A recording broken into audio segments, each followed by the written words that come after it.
Boa noite, meus queridos irmãos e minhas queridas irmãs. Graça e paz do Senhor Jesus sobre a sua vida.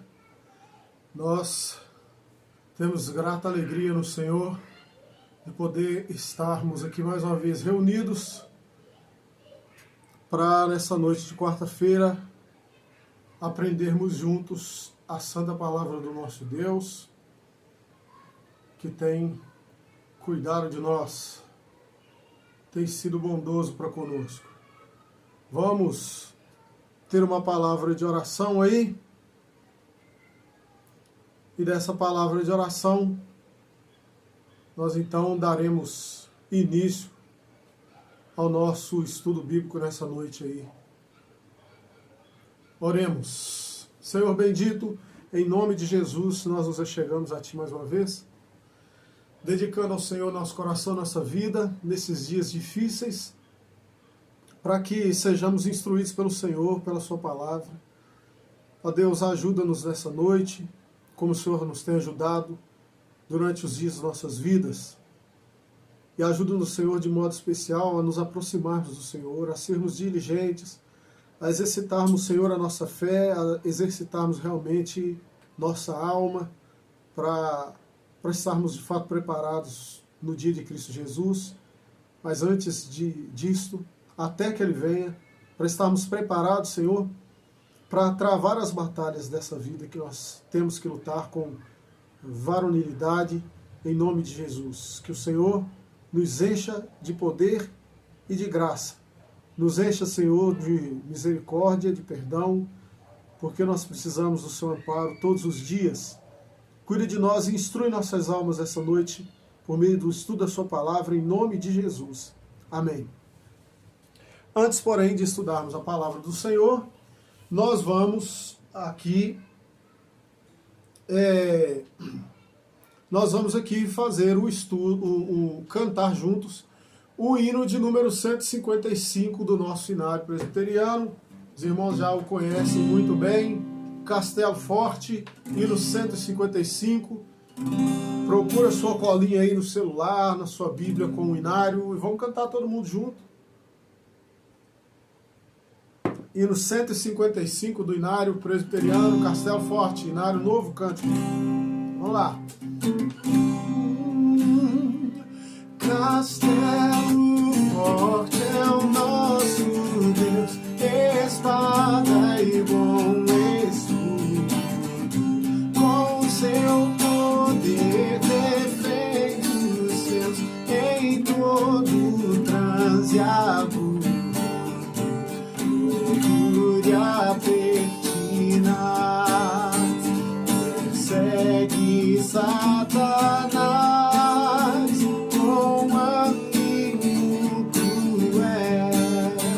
Muito forte é o Deus fiel, igual não há na terra. A força do homem nada faz, sozinho está perdido, mas nosso Deus socorro traz em Seu Filho escolhido.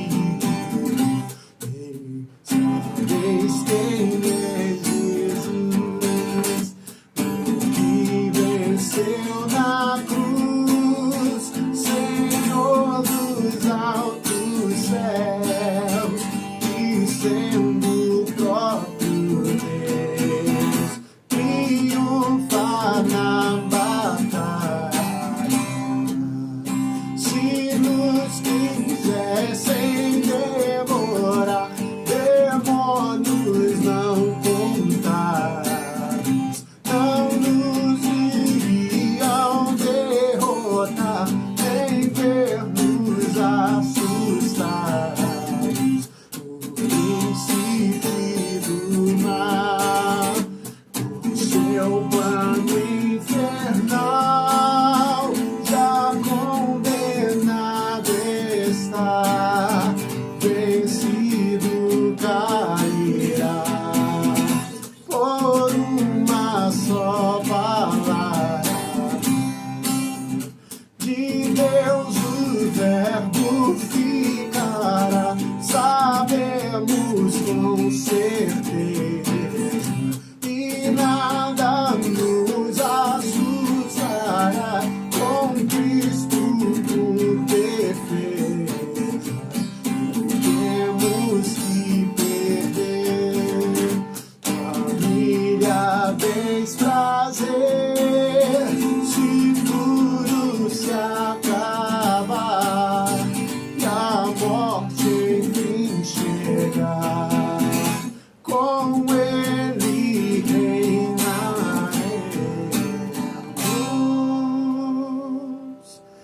Louvado seja o Senhor Jesus, que nos chamou verdadeiramente para reinar com Ele.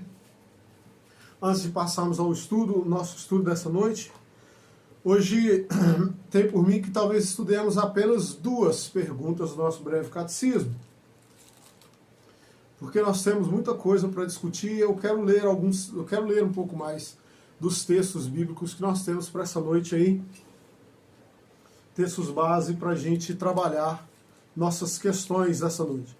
Então vamos à leitura do livro de Jó, como tem sido nosso costume, nosso compromisso no livro de Jó. Na verdade, nós não vamos ler o livro, né, porque nem daria tempo, mas nós vamos fazer uma leitura no livro de Jó, hoje lá no capítulo de número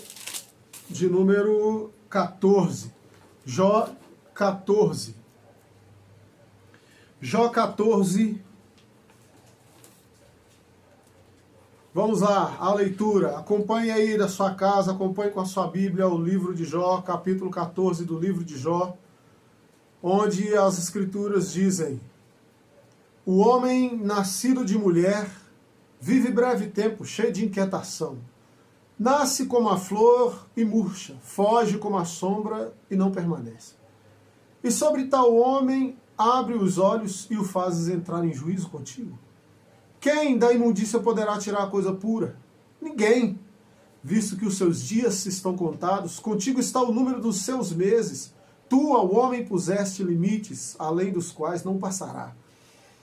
Desvia dele os olhares para que tenha repouso, até que, como jornaleiro, tenha prazer no seu dia. Porque há esperança para a árvore, pois mesmo cortada ainda se renovará, e não cessarão os seus rebentos. Se envelhecer na terra a sua raiz e no chão morrer o seu tronco, ao cheiro das águas brotará e dará ramos como a planta nova. O homem, porém, morre e fica prostrado. Expira o homem, e onde está? Como as águas do lago se evaporam e o rio se esgota e seca, assim o homem se deita e não se levanta. Enquanto existirem os céus, não acordará, nem será despertado do seu sono. Que me encobrisses na sepultura e me ocultasses até que a tua ira se fosse, e me pusesses um prazo e depois te lembrasses de mim. Morrendo o homem, porventura tornará a viver? Todos os dias da minha luta esperaria até que eu fosse substituído. Chamar-me-ias e eu te responderia. Terias saudades de mim, da obra de tuas mãos, e até contarias os meus passos, e não levarias em conta os meus pecados. A minha transgressão estaria selada num saco, e terias encoberto as minhas iniquidades.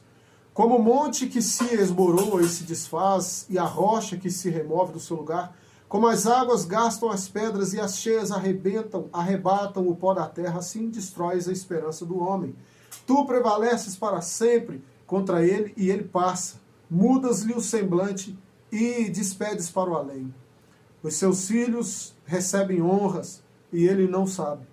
São humilhados e ele o não percebe. Ele sente as dores apenas do seu próprio corpo e só a seu respeito sofre a sua alma. Está aí um belo culto ao individualismo, né? Proferido por Jó. Estranhamente, né? Jó que era homem íntegro e reto, mas também tinha lá os seus defeitos. Mas esse capítulo 14 tem um negócio aqui muito curioso, que sempre que eu leio me faz lembrar daquela música que diz: ao cheiro das águas brotará. Curiosamente, a música faz uma inversão absurda. O texto diz que se você cortar a árvore, se serrar, se sobrar só a raiz na terra, a água vai, ao cheiro das águas, a árvore brota de novo, mas para o homem não há esperança. E aí, eu me lembro que o refrão da canção, o coro da canção diz: há esperança para você. É muito estranha essas interpretações. Quando a gente vai ler as escrituras, percebe que não tem nada a ver mesmo com o texto. Mas está aí, Jó capítulo 14. Vamos passar ao que é o nosso compromisso principal para essa noite, que é o de estudarmos juntos mais algumas questões aqui do nosso Catecismo Maior de Westminster, Vamos fazê-lo aparecer aqui na tela para você aí. Bênção demais. Nós já estudamos até semana passada. Nós estudamos aí. A última pergunta foi a pergunta número 20. Qual foi a providência? Nós estávamos trabalhando a questão da providência. Os irmãos devem se lembrar que o nosso catecismo tem uma lógica, né? Uma metodologia, uma organização que vai encadeando as ideias de uma maneira bastante tranquila, né? De uma maneira consecutiva. Então nós falamos aí, mencionamos que o Senhor realiza, ou o Senhor opera, o Senhor manifesta os seus decretos nas obras da criação e nas obras da providência. Depois nós vimos o que é a criação, especificamos direitinho. Logo em seguida, o que é a providência de Deus. E falando da providência, percebemos que o Senhor tem uma providência especial, a partir da qual ele trata com homens e anjos. Então, nós tivemos as perguntas, qual foi a providência de Deus para com os anjos, primeiro, e a pergunta de número 20, que é qual a providência de Deus, né, em relação ao homem. Mas, quando nós falamos do homem, nós precisamos retratar o seguinte: se falamos do homem, falamos dele em dois estados distintos, necessariamente. O homem precisa ser trabalhado, isso é o que nós chamamos de antropologia bíblica, né? Nós precisamos entender que o homem tem, nas escrituras, descrito em dois estados diferentes. O primeiro deles é um estado que nós chamamos de inocência. É aquele estado em que o homem se encontrava antes da queda, o estado do homem descrito ali nos capítulos 1 e 2 do livro de Gênesis. E nós temos o segundo estado, né? O homem num estado agora diferente, chamado de estado de pecado, de corrupção. Então o homem no estado de inocência e o homem no estado de corrupção. Então a pergunta de número 20 tratava da providência de Deus em relação ao homem em um estado de inocência, né? No estado em que ele foi criado. Essa que é a ideia. Agora, a pergunta de número 21 é a seguinte: bom, Deus dispensou sua providência para com o homem, dispensou sua providência para com o homem que ele havia acabado de criar, e essa providência era muito boa. Essa providência ficou claramente manifestada no fato de Deus dar a ele um habitat para ele viver, dar a ele uma esposa com a qual ele poderia constituir uma família e inclusive fazer prosperar uma semente santa. E o Senhor deu a este homem, deu a este homem uma responsabilidade cultica. Nós chamamos essas questões de mandatos, tá? O Senhor criou o homem e deu a ele mandatos. Um mandato social, expressado pelo casamento, um mandato espiritual, e o mandato espiritual, que é expressado pelo dia de sábado, e o mandato cultural, que é expressado na ordem que Deus dá ao homem de cultivar o jardim. Ou seja, o mandato cultural é o homem interagir com aquilo que Deus havia criado e lhe havia dado para subsistência. Então, esses três mandatos, todos eles foram especificados aqui nessa pergunta de número 20. Não nesses termos, esses termos são mais teológicos, você vai encontrar, mas pode ser que você venha a ler um livro de teologia e aí você ouve falar de mandato isso, mandato aquilo outro, e pensa que está falando de uma coisa de outro mundo. Não, basicamente nós estamos falando do casamento, estamos falando do cultivo da terra e estamos falando do culto ao Senhor, né? Então são essas três ideias que nós conhecemos em livros de teologia como os três mandatos, tá bom? Então vamos lá. Já na pergunta de número 21, então, que é o nosso propósito para hoje, a questão que é levantada é a seguinte: continuou o homem no estado em que Deus o criou no princípio? Bem, vimos que o Senhor criou o homem bom. Por sua providência, Deus criou o homem perfeito, Deus criou o homem santo, Deus criou o homem maduro, Deus criou o homem perfeitamente adaptado ao habitat onde ele haveria de viver. Deus criou o homem provido de inteligência, o homem provido de emoções, criou o homem provido de razão. Então Deus criou este homem nessas condições todas.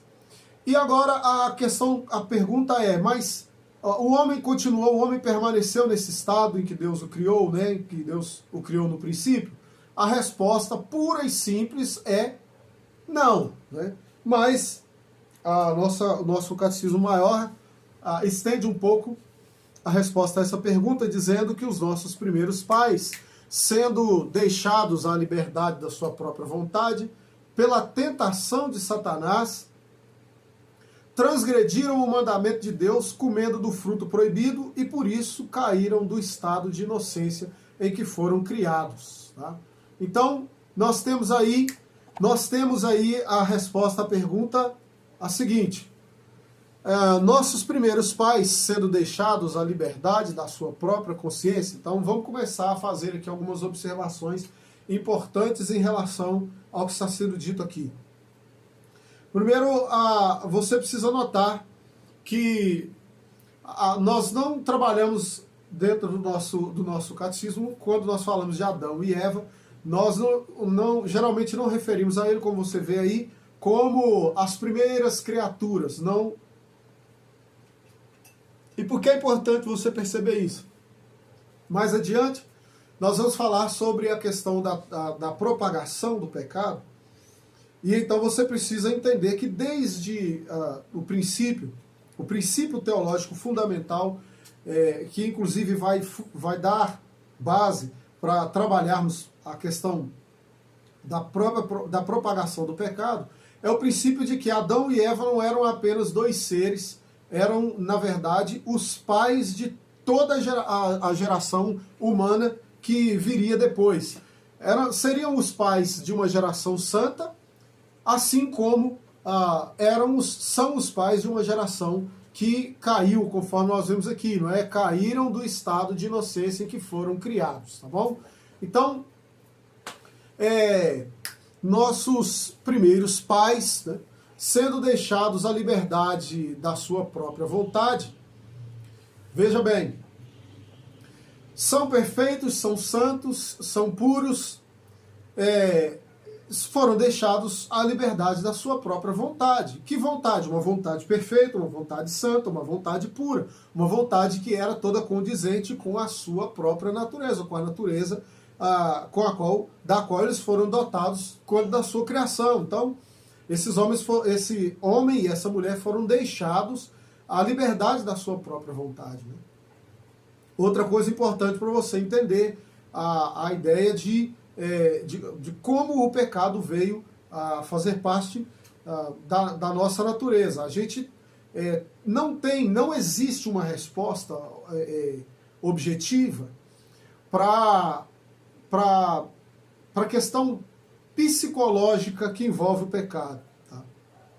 Quer dizer, como um ser, estou falando no sentido interior, no sentido essencial, como um ser essencialmente santo, como neste ser veio a operar o pecado? Bem, essa pergunta não tem resposta.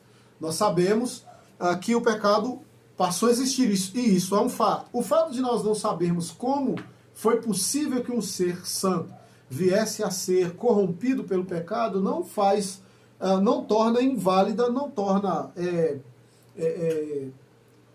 torna falsa a afirmação de que ele é pecador. Por que não? Porque os fatos bíblicos que se sucedem deixam claro isso, que ele pecou sim, não é?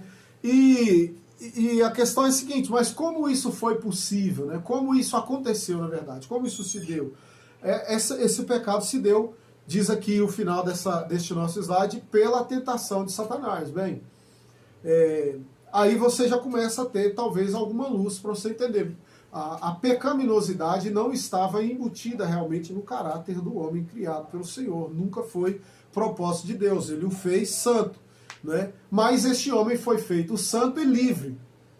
Um homem santo e livre está aberto para receber qualquer tipo de oferta que lhe é feita, todo tipo. O Senhor já havia feito a ele uma oferta e já havia oferecido a ele um pacto, já havia oferecido a ele uma aliança, não é? A ele foi ofertado a possibilidade de manter sua santidade, a sua fidelidade, manter-se obediente a Deus e, em contrapartida a essa obediência, não é? Ser premiado com uma vida perfeita, uma vida santa, uma vida eterna.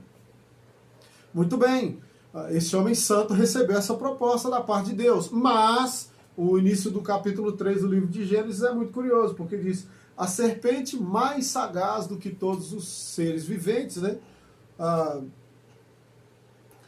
fez uma proposta também. Então o Senhor propôs uma aliança, a serpente fez uma outra proposta. Foi isso que aconteceu, eles foram tentados. Na verdade, a mulher foi tentada, tá?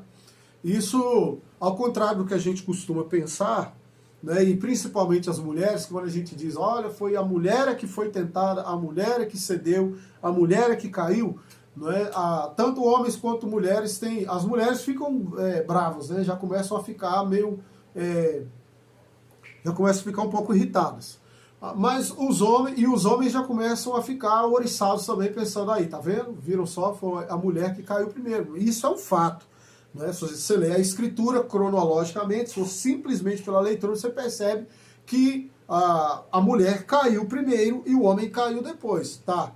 Isso fez a mulher pecadora? Sim, mas isso faz do homem menos pecador ou faz da responsabilidade masculina menor, da responsabilidade de Adão é menor? Muito antes, pelo contrário. Porque é o seguinte, nós temos dois fatores que precisam ser observados aí e que vão te deixar esclarecer melhor essa situação. Primeiro, a mulher caiu porque foi tentada. Adão caiu sem ser tentado. Veja bem, não houve tentação para ele. A tentação foi só para a mulher. Ela caiu porque foi diretamente tentada pela serpente. Veja que a serpente nunca disse uma única palavra com Adão. Não. E segunda dificuldade, a mulher foi tentada e não havia sido o objeto direto da ordenança divina, porque ela não havia sido criada quando Deus disse, da árvore do conhecimento do bem e do mal não comereis. O homem havia sido criado. Então, o homem não foi tentado e o homem é que havia recebido o mandamento. Veja como o pecado de Adão agora assume uma proporção bem mais séria, né? Recebeu o mandamento e Eva não foi quem recebeu, né, diretamente de Deus. E Eva foi diretamente tentada pela serpente e ele não. Então, a responsabilidade de resistir frontalmente à queda tinha que ser naturalmente, obrigatoriamente de Adão. Tá? Então, vamos lá. Este homem, então, esses nossos pais, livres como eram, tendo sido tentados, tinham, porque eram livres, tinham a possibilidade de simplesmente dizer não, mas também porque eram livres, tinham a possibilidade em si, né, tinham em sua essência, em sua natureza, né, livre, perfeitamente livre, a possibilidade de simplesmente dizer sim. E foi o que eles disseram, sim. E fazendo isso, transgrediram o mandamento de Deus. Qual o mandamento? Aí você vai a Gênesis capítulo 2, versículo de número 17, e aí você vai ver lá, basicamente, o mandamento que nós encontramos. Transgrediram este mandamento. Mas da árvore do conhecimento do bem e do mal não comerás, porque no dia em que dela comeres, certamente morrerás. Este é o mandamento, tá? Que eles transgrediram, ambos transgrediram. Tá? A mulher primeiro, o homem depois. A mulher tentada e o homem apenas, o homem recebendo apenas uma oferta da mulher. Tá aí. Transgrediram este mandamento de Deus, comendo do fruto proibido, e por isso caíram do estado de inocência em que foram criados. Então, pergunta número 20. Permaneceram os nossos pais no estado em que foram criados no princípio? Resposta. O homem, nossos primeiros pais, tendo sido criados perfeitos e deixados e sendo deixados à liberdade da sua própria vontade, pela tentação de Satanás, transgrediram o mandamento de Deus. Qual mandamento? Da árvore do conhecimento do bem e do mal, dela não comerás, porque no dia que dela comeres, certamente morrerás. Esse é o mandamento.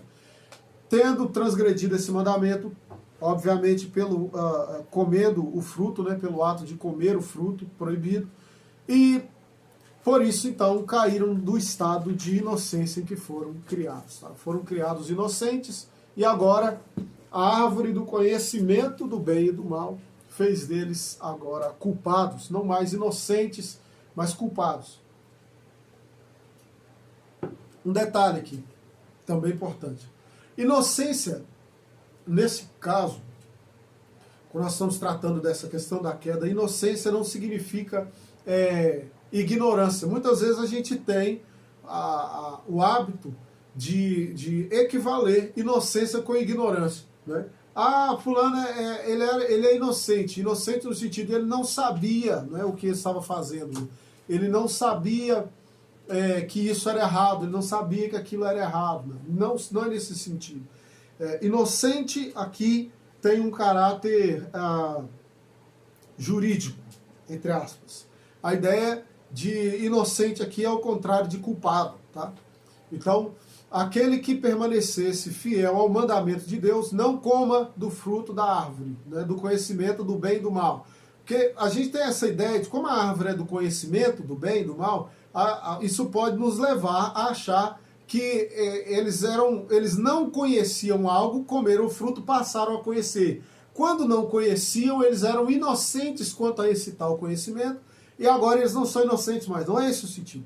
A ideia do texto é de que eles eram inocentes para com Deus, na sua relação para com Deus, e agora passam a ser culpados, tá? Caíram desse estado de inocência perfeita e se tornaram culpados para com Deus. Então, todo homem, a partir de então, deixa de ser inocente e passa a ser culpado dessa transgressão aí. É esse o sentido de inocente, tá bom? O contrário aí de inocente, tá bom?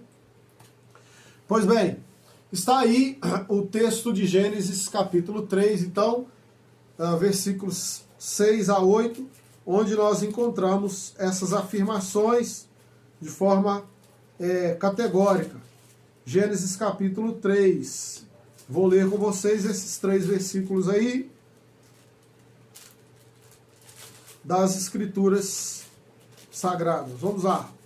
Gênesis 3, versículos 6 a 8 primeiro.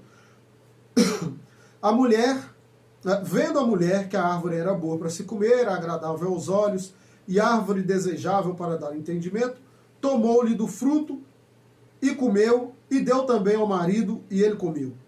Abriram-se então os olhos de ambos, e percebendo que estavam nus, coseram folhas de figueira e fizeram cintas para si. Quando ouviram a voz do Senhor Deus, que andava no jardim pela viração do dia, esconderam-se da presença do Senhor Deus, o homem e sua mulher, por entre as árvores do jardim. Versículo 13 diz: Disse o Senhor Deus à mulher: Que é isso que fizeste? Respondeu a mulher: A serpente me enganou e comi. Está vendo a ideia de que a mulher foi enganada, né? E aí o Senhor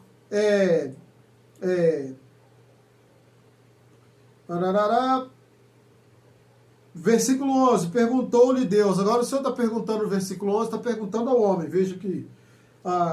Quem te fez saber que estavas nu?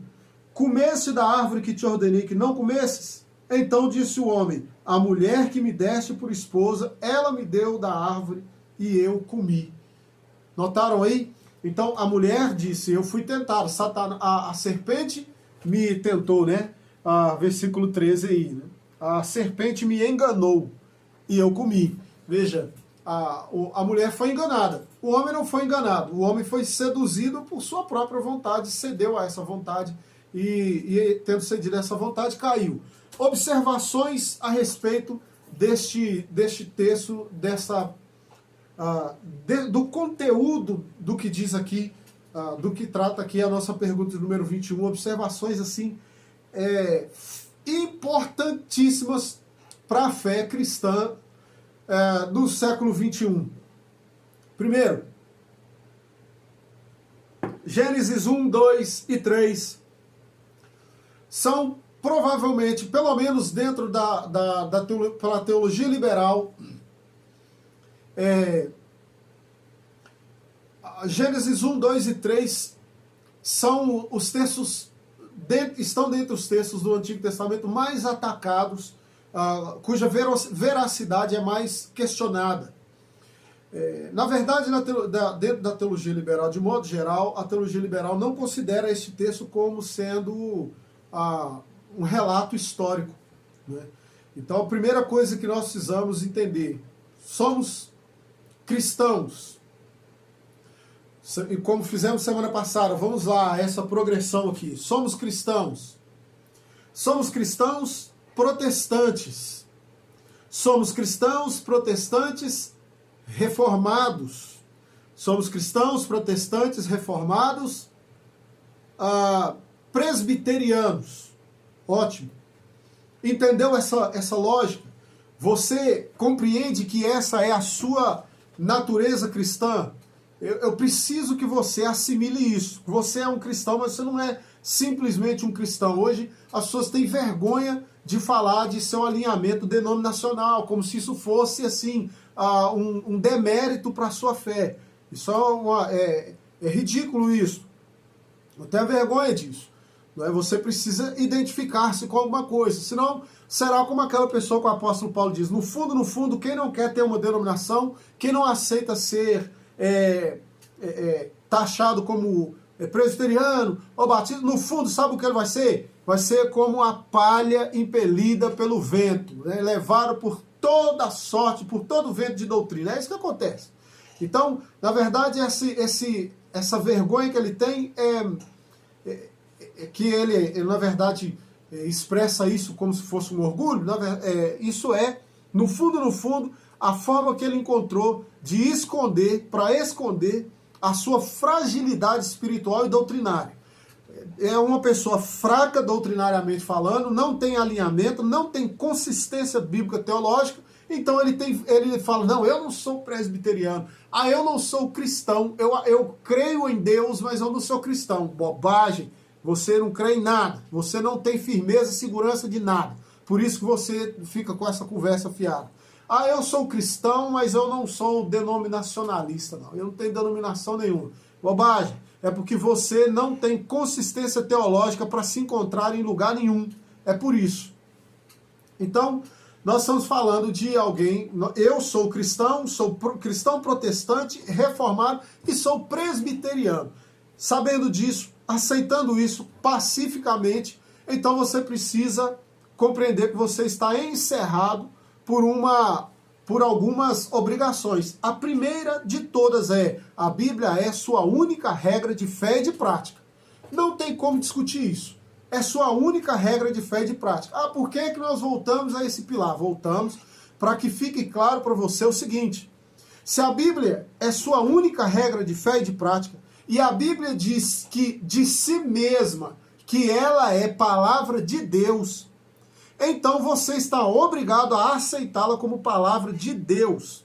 E sendo ela palavra de Deus, e tendo Deus afirmado, porque isso é biblicamente provado, que Gênesis 1, 2 e 3 são relatos de fatos históricos, são relatos de realidades históricas. Se a Escritura afirma que Adão e Eva eram seres humanos reais que viveram dentro da história, então nós não podemos admitir a possibilidade de que Adão e Eva sejam figuras mitológicas. Nós não podemos aceitar o fato de que o relato da criação, o relato da queda sejam relatos mitológicos. Eu não posso aceitar isso. A Bíblia diz a verdade. A Bíblia narra fatos históricos, a Bíblia fala da relação que há entre Deus e a sua criação dentro da história. Então eu não posso admitir que absolutamente nada que é descrito nas Escrituras como fato histórico seja diminuído, seja rebaixado à condição de mito. Eu não posso admitir isso se eu quero ser cristão de verdade. Eu posso ser aquele cristão oba-oba, aquele cristão meia boca, sabe? Aquele cristão gente boa que quer ficar bem com todo mundo, aquele cristão liso, cristão ensaboado, né? Aquele cristão que quer dar uma de inteligentão. Então ele tem vergonha de assumir que esses elementos bíblicos são fatos históricos. Por quê? Porque quem admite isso como fato histórico é considerado como estúpido.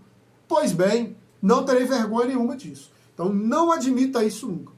Tudo que está registrado em Gênesis 1, 2 e 3 são registros verídicos de fatos que realmente aconteceram na história criada por Deus. Adão e Eva não são só figuras mitológicas para explicar a existência do homem na Terra. Aí criamos essa fábula religiosa, criamos esse mito para explicar como é que o homem chegou aqui, né? Porque nós não tínhamos respostas de fato e hoje nós temos. Balela também, ninguém tem essa resposta até hoje, né? Existem conjecturas que a ciência considera muito, muito confiáveis, mas apenas conjecturas. Eles não têm a resposta, nós as temos. Nós consideramos que Adão e Eva vieram a existir, tornaram-se os primeiros homens, o primeiro homem e a primeira mulher a viver neste mundo e que vieram a existir pela vontade, pela manifestação do poder de Deus, criados por Deus. E isto é história. E isto é ciência de verdade. Isso é fato, é ciência registrada, né? Por escrito. Então, isto é a verdade histórica. Eu não posso admitir que não seja. Por que não?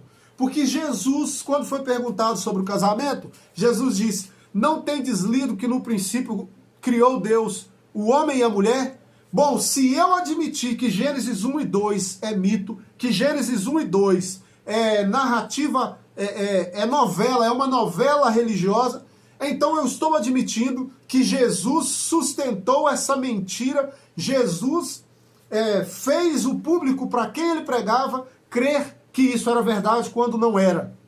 Então o que eu estou dizendo é que aquele que diz que era a encarnação da própria verdade um dia mentiu.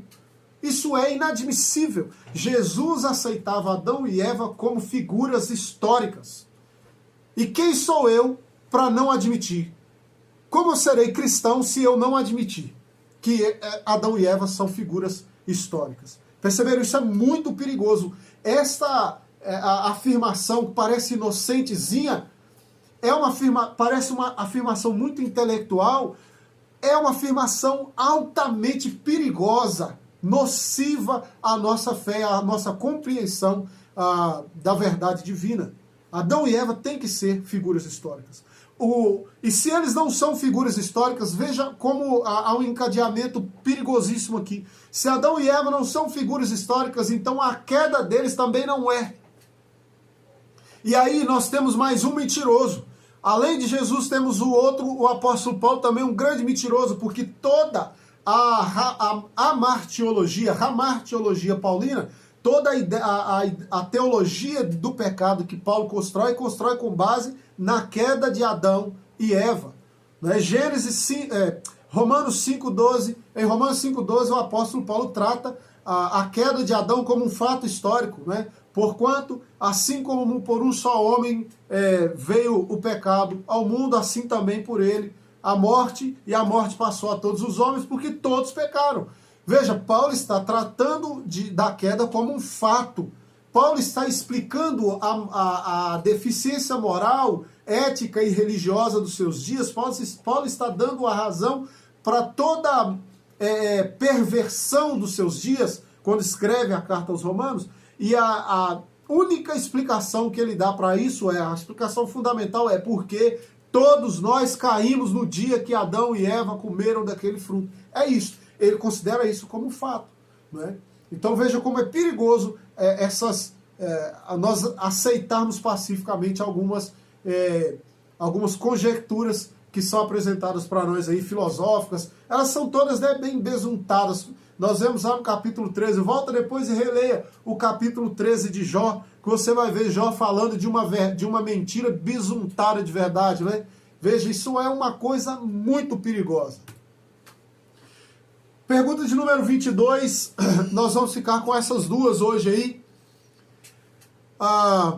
Caiu todo o gênero humano na primeira transgressão? Bom, eu já falei sobre isso, eu me estendi um pouco mais na pergunta 21 para poder já até facilitar a nossa resposta à pergunta de número 22. O pacto sendo feito com Adão como representante, nós chamamos de representante federal. Todos os atos de Adão iriam recair naturalmente sobre os seus filhos, tá? Fosse a obediência ou a desobediência. No caso, desobediência, como nós sabemos. Então, o pacto sendo feito com Adão como representante, não para si somente, mas para toda a sua posteridade, todo o gênero humano, descendendo dele por geração ordinária, pecou nele e caiu com ele na primeira transgressão. Ótimo. Bem, se Adão é representante, como eu disse, tudo que ele faz, seja bom ou seja ruim, recai necessariamente sobre o homem, assim como sobre seus filhos, sobre sua posteridade. Assim como todas as responsabilidades, todas as exigências de Deus para com ele e Eva, ou para com Adão, também são exigências divinas para com toda a criação. Então, o pacto que Deus fez com o homem em seu estado de inocência, chamado Pacto das Obras, é um pacto feito em Adão com todas as suas criaturas. Por essa razão, quando Adão transgrediu o Pacto das Obras, toda a sua posteridade transgride com ele. Já nasce transgressora, tá? deste pacto. Nasce responsável pelo cumprimento deste pacto. Isso não muda, não mudou até hoje. O Pacto das Obras continua valendo para todos os homens que nascem, mas aqueles que nascem em Cristo Jesus, aqueles que estão entregues a Cristo Jesus, a eles é dada a graça de serem introduzidos no novo pacto. Tá? Então, todo o gênero humano, então, descendendo dele por geração ordinária, pecou nele e caiu com ele na primeira transgressão. O que é que nós queremos falar com geração ordinária?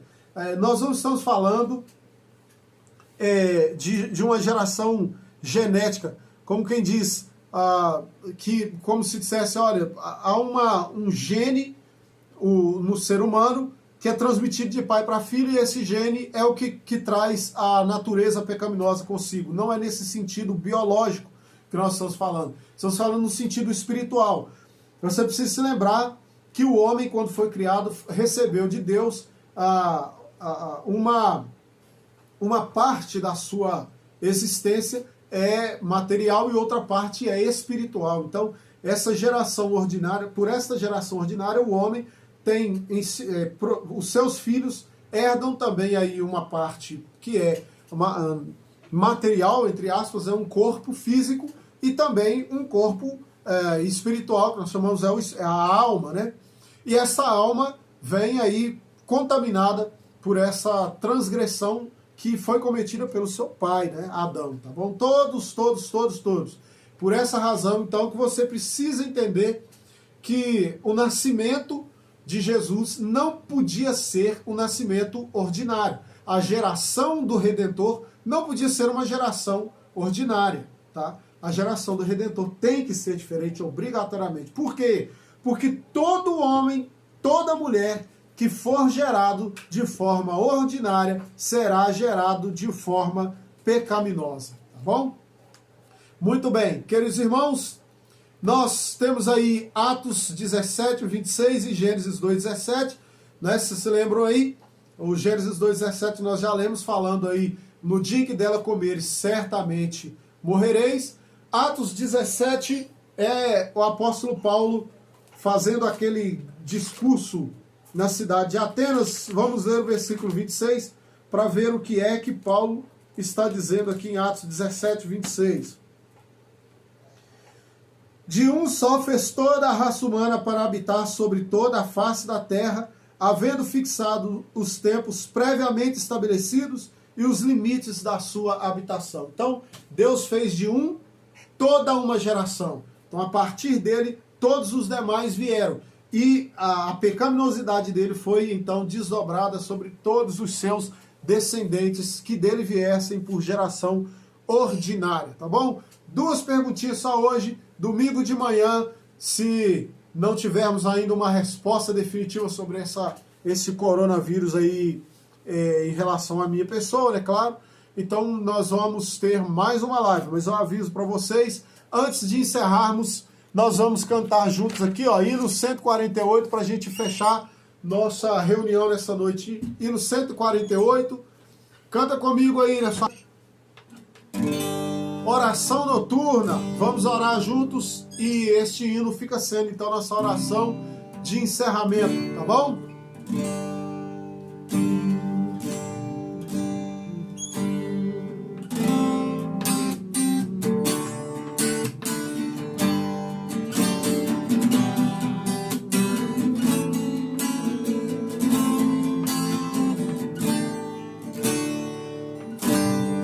Este dia que meu Pai me deu, sombras vespertinas cobrem já os céus. Ó Jesus bendito, se comigo estás, eu não temo a noite, vou dormir em paz. Hoje eu me esqueci, mas perdão te peço por amor de ti. Sou pequeno e frágil, livra-me do mal, que em ti eu tenha proteção final.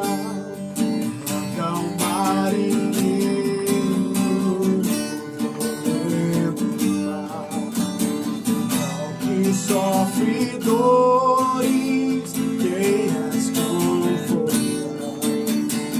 Ao tentado estende tua mão, Senhor, manda o que se aflige, o Consolador, pelos pais e amigos, pela Santa amor divino, graças te darei.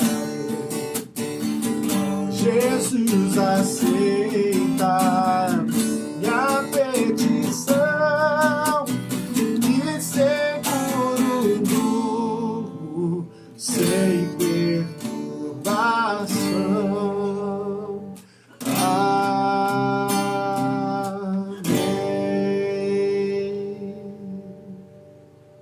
Deus os abençoe, tenhamos uma boa noite e até domingo pela manhã, se Deus assim permitir.